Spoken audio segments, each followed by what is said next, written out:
Good morning, Facebook. For the past 5 months, we have been facing very challenging, hectic, confusing, uncertain times, the worst in history because of the coronavirus pandemic. Pandemic meaning global, worldwide. The word uncertain is paramount because we don't know when exactly it will end. To add insult to injury, I just heard on the news that experts are warning the United States of America of the possibility of a twin-demic in the upcoming months. Let me hear you say twin-demic. The term twin-demic means the corona pandemic will run rampant simultaneously or together. It will be a together thing with the flu. This travesty makes the flu shot no longer optional or negotiable or debatable, but mandatory. Now that's like we need something else to concern ourselves with, right? But in the midst of that, we are 72 days away from what the Democrats and the Republicans view as the most important time and year to vote. The Democrats will try to prove that Trump has failed at making America great again, and the Republicans will try to prove or convince us that Joe Biden is mentally incompetent or incoherent, calling him Sleepy Joe. And his running mate, listen to this, his running mate for Vice President, Kamala Harris, calling her phony, among other superlatives and adjectives. And as you know, Kamala Harris is the first woman of color to be on a major political party ticket. Trump is disqualifying her already. He's disqualifying her eligibility to be vice president because her parents were born in another country, calling her an immigrant, and they are immigrants.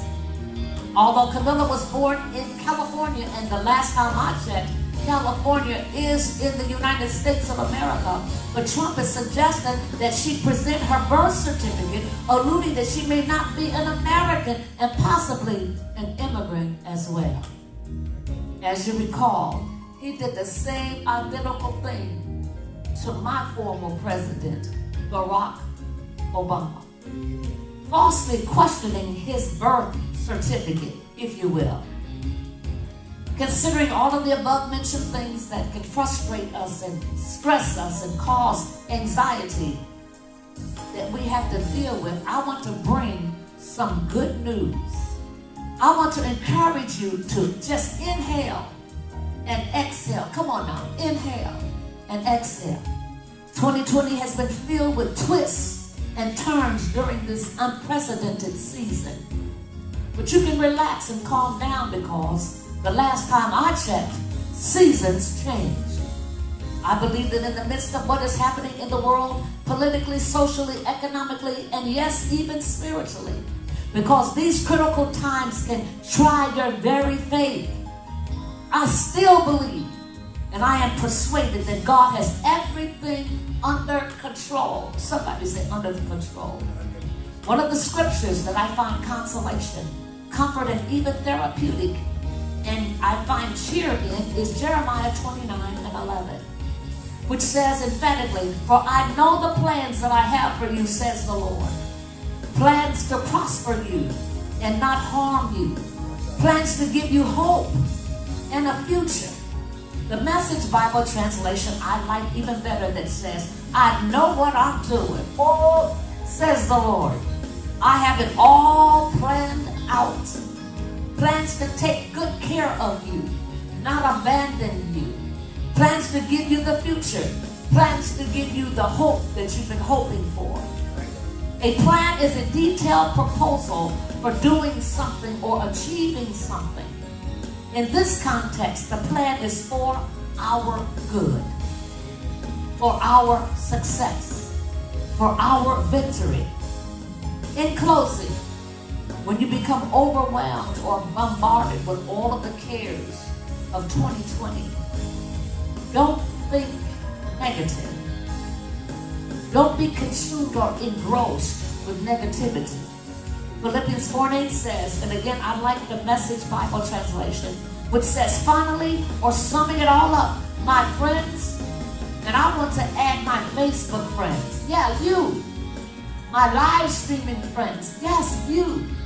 My YouTube friends. Yes, you. Fill your minds, fill your emotions, fill your hearts, and meditate on things that are true, not propaganda. Things that are noble, reputable, authentic, compelling, gracious. The best, not the worst. The beautiful, not the ugly. Things to praise and celebrate, not things to curse. David said in the 23rd Psalm that God prepares a table in the presence of our enemies. Injustice is an enemy. Racial discrimination is an enemy. Financial challenges are all enemies. But he has prepared a table. And on that table are all of the goodies that it takes to sustain us through troubled times. You can sit down and eat and be satisfied on this Satisfied Saturday. My name is Lady J, and I approve of this message. Go out and get in some good trouble. Top of the morning to you.